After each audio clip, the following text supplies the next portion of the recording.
panda akan datang ke Indonesia. Selama beberapa tahun, hanya ada 15 negara di dunia yang diizinkan oleh pemerintah Cina untuk membesarkan panda. Dan kini Indonesia termasuk salah satu dari 15 negara yang berhak untuk membiakannya. Diketahui dari Jakarta Post, Kementerian Kehutanan dan Lingkungan Hidup telah mengeluarkan izin impor untuk binatang menggemaskan ini sejak bulan lalu.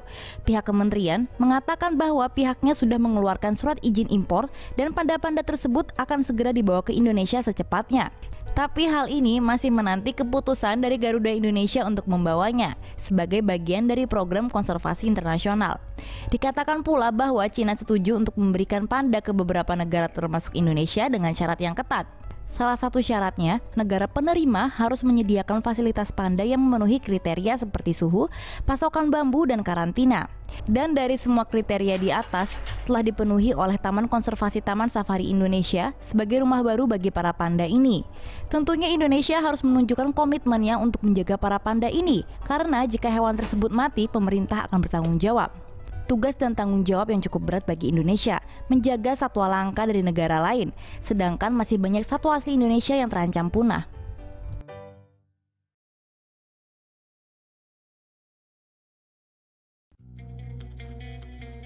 Panda asal Amerika yang dikirim ke Cina hanya mengerti bahasa Inggris. Beberapa panda yang lahir di Amerika Serikat telah pindah ke Cina dan mereka memiliki waktu yang sulit di lingkungan baru mereka. Saudara kembar Mei Lun dan Mei Huan dilahirkan di kebun binatang Atlanta. Mereka adalah anak-anak dua panda yang dipinjamkan dari Cina pada tahun 2013. Sebagai bagian dari kesepakatan, setiap anak yang lahir di Amerika akan harus dikembalikan ke daratan Cina ketika mereka dianggap cukup tua. Pada 3 November, mereka membuat perjanjian kembali ke timur, tetapi penjaga mereka di Pusat Penelitian Panda Raksasa melaporkan sedikit hambatan bahasa. Panda memahami sejumlah besar kata bahasa Inggris seperti datang ke sini, namun belajar dialek Sichuan harus menggunakan sedikit latihan. Tidak hanya itu, panda juga tidak terlalu suka masakan Cina dan terjebak pada makanan Amerika. Untuk membuat mereka makan, penjaga harus terus mencampur makanan mereka dari bambu, apel, dan bahkan air mereka dengan biskuit dari Amerika Serikat. Sudah beberapa hari, tapi panda menyesuaikan diri. Biskuit perlahan-lahan diganti dengan Cina roti. Makanan mungkin enak, tapi seperti banyak orang ketahui, sulit berhenti snack Amerika. Panda raksasa terdaftar sebagai spesies yang rentan, dengan kurang dari 1.900 yang tersisa di alam liar. Panda bukanlah spesies terancam lagi. Kabar baik untuk panda raksasa. Panda raksasa bukanlah spesies yang terancam punah lagi, berkat upaya Cina untuk melestarikan habitatnya dan menanam hutan kembali. Menurut konservasionis, upaya pemerintah Cina telah begitu sukses hingga panda kini berkembang biak seperti kelinci. Sekitar 2.000 panda sekarang tinggal di alam liar, meningkat 17% dari dekade terakhir. Itu berarti spesies telah diklasifikasi ulang sebagai rentan yang mungkin membuatnya tidak apa-apa untuk diburu. Tapi tunggu dulu, konservasionis mengatakan perubahan iklim kemungkinan akan menghancurkan 35% dari habitat panda, sehingga populasi bisa menurun kembali. WWF mengatakan peningkatan jumlah adalah sangat menggembirakan dan pantas dirayakan.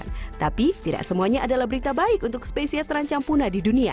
Konservasionis mengatakan gorila timur dan barat, juga orang utan di Borneo dan Sumatera, tidak lagi hanya terancam punah, mereka berada dalam keadaan kritis.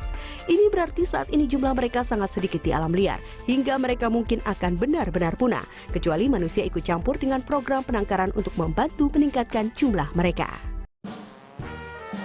Kungfu panda Taiwan akan membunuh Anda dengan kelucuannya.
Kok